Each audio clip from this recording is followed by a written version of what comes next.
YouTubes. This is Renetto from the Hilton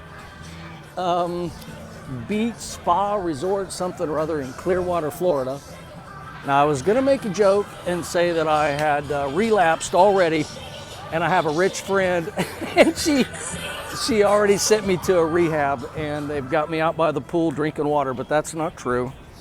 I could be tanking it up here, but that's not what's happening. I am gonna take you out to the beach, and we are gonna take us a little beach walk and do a quick-ish, oh shit, how do I get out of here? There you go. We're gonna do a quick walk out of here.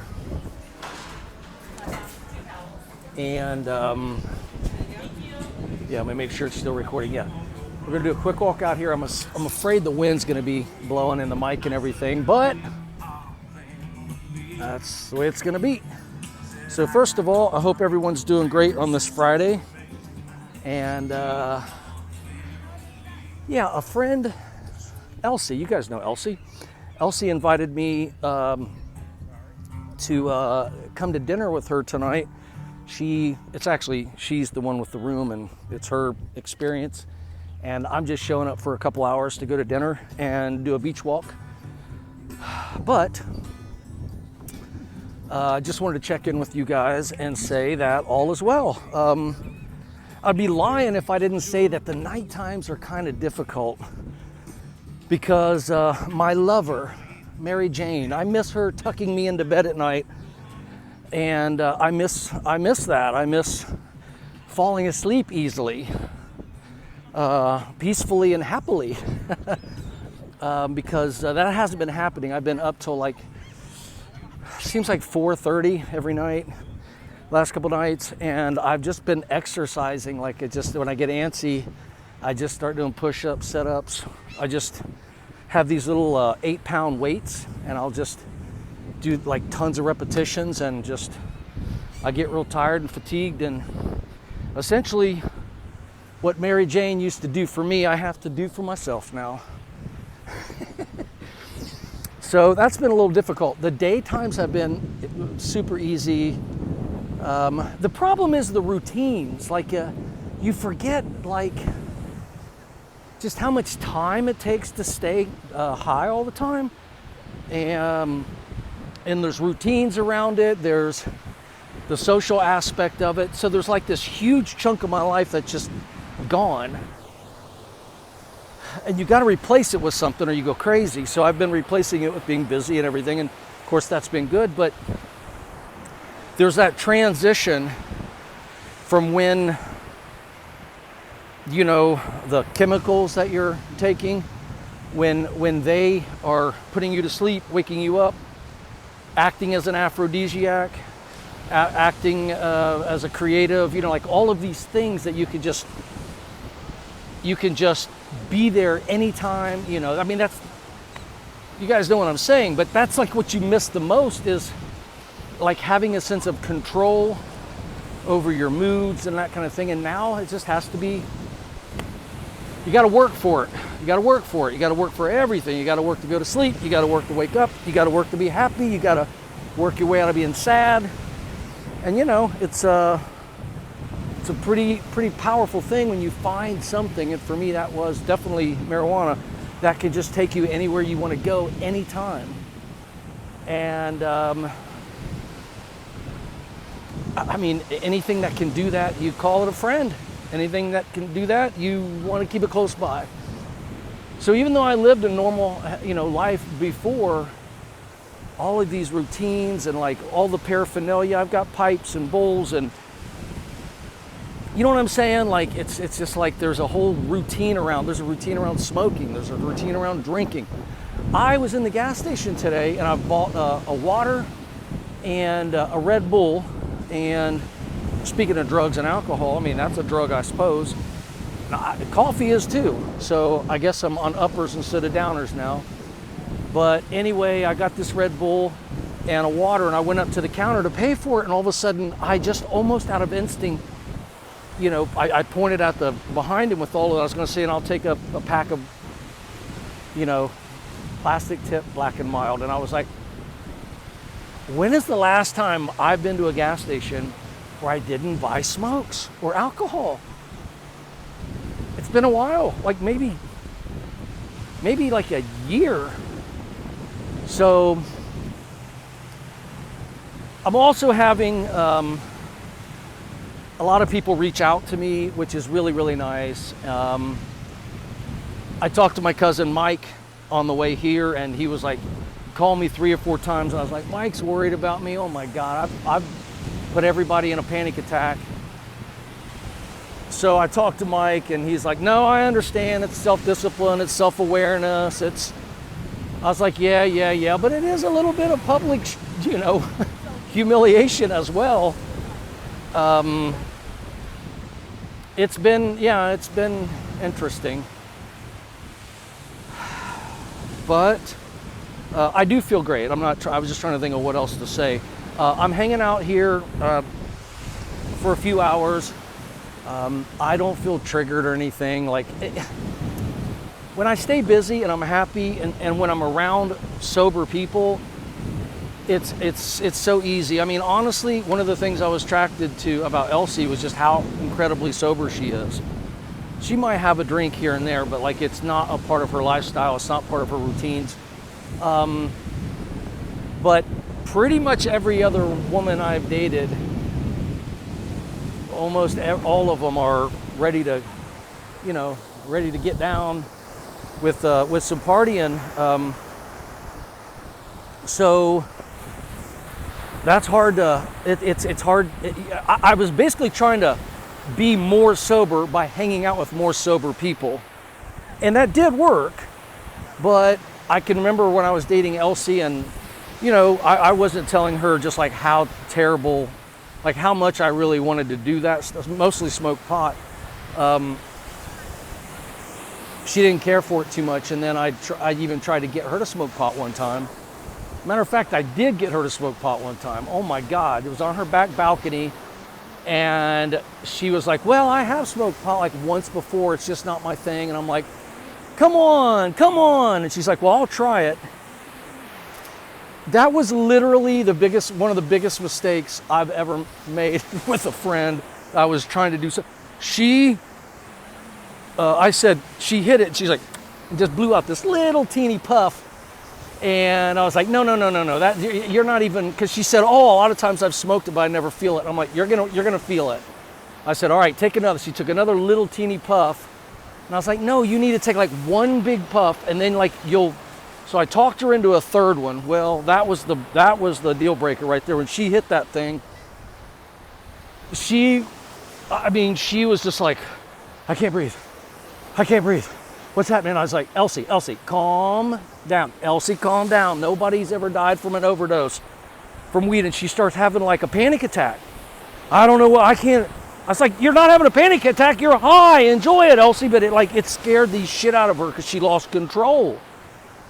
Which is exactly why most people take it. They'll get the fuck out of control and get in cruise mode. You know what I mean? Let it go, baby. Let it go. Let it all go. I'm walking down here to the pier. Oh my God, my phone has gone so dark. I can't even tell if it's still recording. I think it is. It's so bright out here. Okay, I'm a little nervous. I don't even know if this video is recording. I think it is. Let me look one more time. Yep, it's still recording. All right, we're gonna get down here to this pier, maybe. And all right, so yeah, she had this panic attack, freaked out. Of course, I felt horrible, and I literally was like, I'm gonna have to call the ambulance. She was right on the verge of calling 911. She's scared to death, and it wasn't funny. I felt horrible, and that was awful. Of course, that never happened again, but it took about 45 minutes for her to come down a little bit. And I was trying to keep her calm and let it pass. So I said, Elsie, if I call 911, because she thought she was dying, she couldn't breathe and all this stuff. And I said, if I call 911 and people come up here, I'm literally going to have to tell them She has never smoked pot. She took 2 hits, and she's having a panic attack. Now, they're not going to give a shit. You know, nobody cares anymore as far as it being illegal or whatever. But they would, I was like, they're not going to do anything. They're not going to take you anywhere. There's like, that's insane. And I kept trying to convince her of that, just relax. And it took about 45 minutes, and it was a bad experience. But I was saying that to say, there's a, you know, I was trying to stay sober by hanging out with a sober person, and instead I basically, you know, I talked her into smoking weed, and it was a, you know, not a good outcome. So, yeah, that didn't work. So yeah, I'm glad to be hanging out with her for a couple hours. She has been a great friend, and you can't stay sober by hanging out with sober people. You can't quit what you're doing by hanging out with people who don't do it. More than likely, you're going to bring them along for the ride with you, or they're going to kick you out of their life. Now, she didn't hate me for it. She didn't hate weed. I don't hate weed. I didn't at the time even know it was such a big deal. I'm just saying it's not a good idea to try to quit what you're doing by hanging out with people who aren't doing it. Yeah, that's enough about that. All right, so let me wrap this up and say it's day 3, and I almost feel bad that I don't have cravings. I almost feel bad that it's so easy.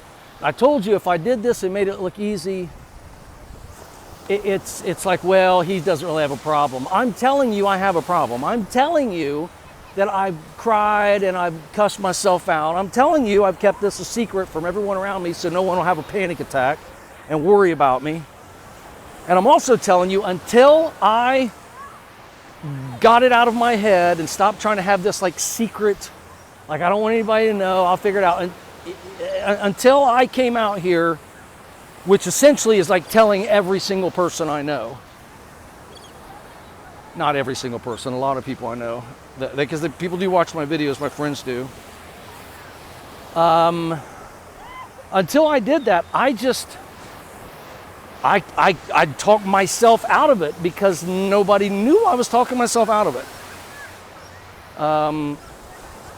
So I guess what I'm trying to say is accountability can really help. And here we go, a little bit of shade. Accountability can really help. And I'm just grateful to just get it out and to be, yeah, so it's only been day 3, but like I as long as I stay busy and stay focused and stay accountable, this is not going to be hard for me. I've been super busy. I mean, I am just like, from morning till night, I'm just checking things off a to-do list. And I can't explain it, but when I was smoking pot, I couldn't do that. I couldn't hardly do anything but smoke pot. I would just sit around and go, well, I mean, yeah, I can do that, but I don't really have a schedule. I don't have an agenda. I don't have to do it today because I can do it tomorrow, you know, that kind of thing. And I just got in a loop and I couldn't get out of it. And then as soon as the marijuana's gone, I'm just like, well, what in the holy hell am I going to do with myself now? And I'm exercising. I washed my truck, and like I'm just doing things that like I've stared at for so long and just couldn't. Nah. And now I've got like even coming here. Honest, this is how what a difference it is. Even coming here for a couple hours, I'm like, yeah, I'll come out there, but like I got so much going on. I got to get this video. I got to do this. I got to do that. I have these things. I mean, my brain is full of like things I want to check off, where before it was like I just wanted to avoid everything that I had to check off. It's crazy what marijuana does to my brain.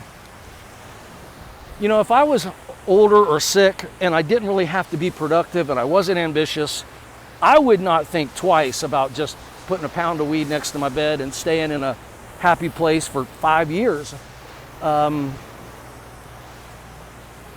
But I'm not.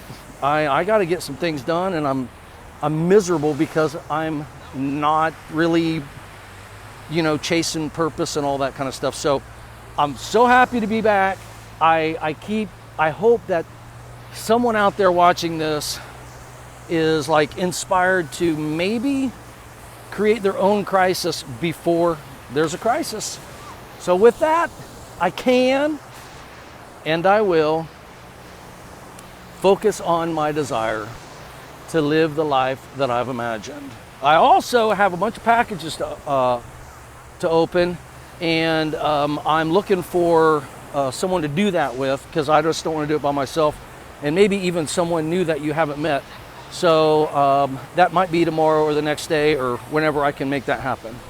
But I can and I will stay close to this desire by reminding myself of it every day. Oh, this is going to be fun here in front of all these people, because I'm gonna go crazy with it. But no one can stop me but me. No thing can stop me until tomorrow. Here we go. You ready? And I only have to believe